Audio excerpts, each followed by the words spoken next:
Have you ever paused to ponder on how Lucifer, once an angel, fell and became Satan? Let's delve into the origins of Lucifer, a name that translates to light bringer or morning star. In the grand scheme of creation, Lucifer was a divine masterpiece, a being whose beauty and wisdom were unparalleled. He was more than just an angel, he was a cherub, an entity tasked with guarding the very throne of God. His position in the heavenly government was one of great prominence, a testament to his unique qualities. Lucifer was not a mere creature of circumstance. His creation was intentional and purposeful. He was endowed with wisdom, beauty, and an array of precious stones.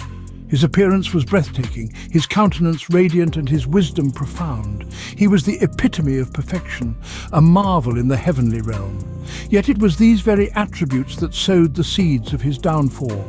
His beauty, his wisdom, his status, all contributed to a growing sense of pride within him.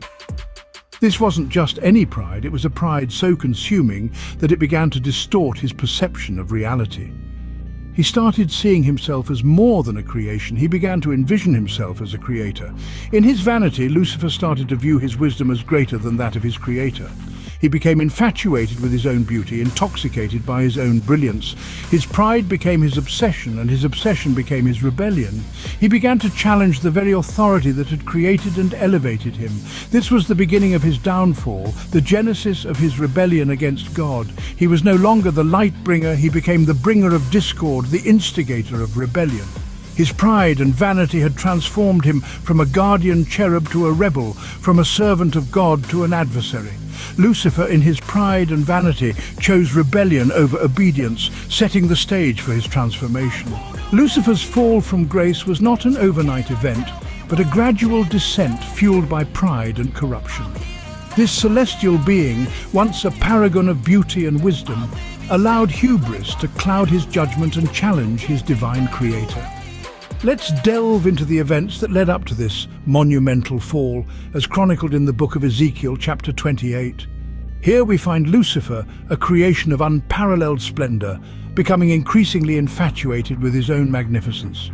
A mirror, reflecting back not humility and gratitude, but rather a growing sense of entitlement and superiority. His wisdom, once a beacon of enlightenment, transformed into a tool of self-idolatry. It was this very wisdom, originally a divine gift, that became the catalyst for Lucifer's rebellion. He began to question the authority of the Almighty, not out of curiosity or the pursuit of knowledge, but out of a misguided belief in his own supremacy.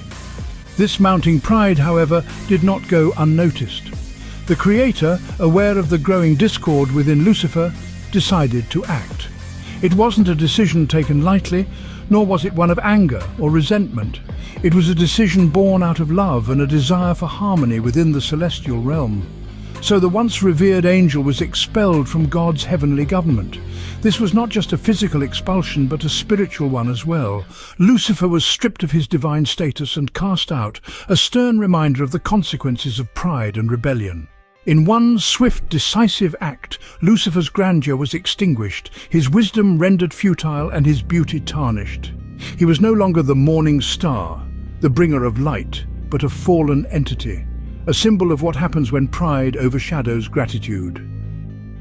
Cast out and disgraced, Lucifer's story takes a dark turn. But remember, this is not the end, but merely a pivotal point in the narrative of one of the most complex figures in spiritual lore. As we continue, prepare to witness the transformation of Lucifer from fallen angel to Satan, the adversary. Lucifer, once a symbol of beauty and wisdom, now embarks upon a path of darkness and deceit. As we delve into Isaiah chapter 14, we uncover the profound transformation of Lucifer into Satan. Here, a dual narrative emerges, featuring a human king of Babylon on one hand and a typological depiction of Lucifer on the other. This passage draws a stark contrast between the once radiant Lucifer and the fallen, corrupted Satan. It paints a picture of a being consumed by pride and led astray by corruption. Lucifer, once a paragon of beauty and wisdom, becomes blinded by his own light, his heart filled with the desire to ascend above the stars of God and establish his own throne. The king of Babylon, a powerful human figure, mirrors Lucifer's fall. His demise is brought about by his arrogance and thirst for power, just as Lucifer's was. This parallel serves as a poignant reminder of the destructive nature of pride and the potential for corruption that comes with power.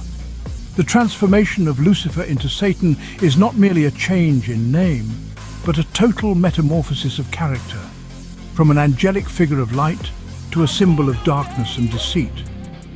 The once radiant angel is replaced by a being driven by pride and corruption, forever banished from the heavenly realms. This transition is marked by a shift in power dynamics.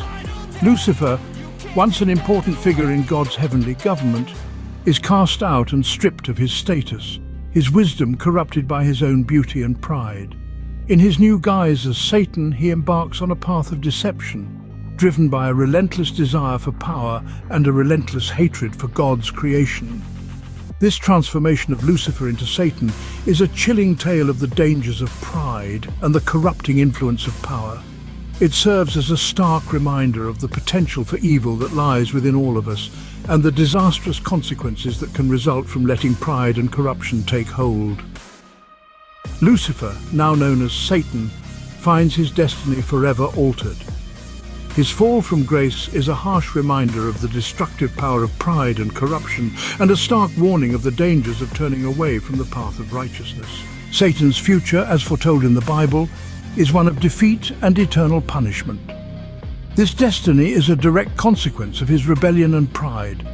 The Bible describes a time of reckoning, a millennial kingdom where Satan will be bound, unable to influence or deceive. It's a time of peace, a respite from his destructive schemes.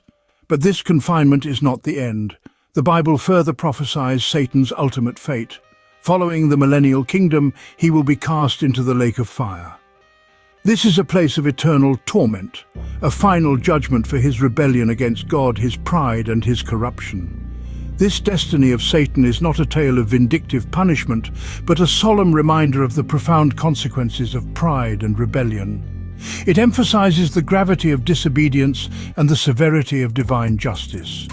Satan's story serves as a stark reminder of the consequences of pride and rebellion against God. Lucifer's fall and transformation into Satan is a compelling narrative of pride leading to downfall.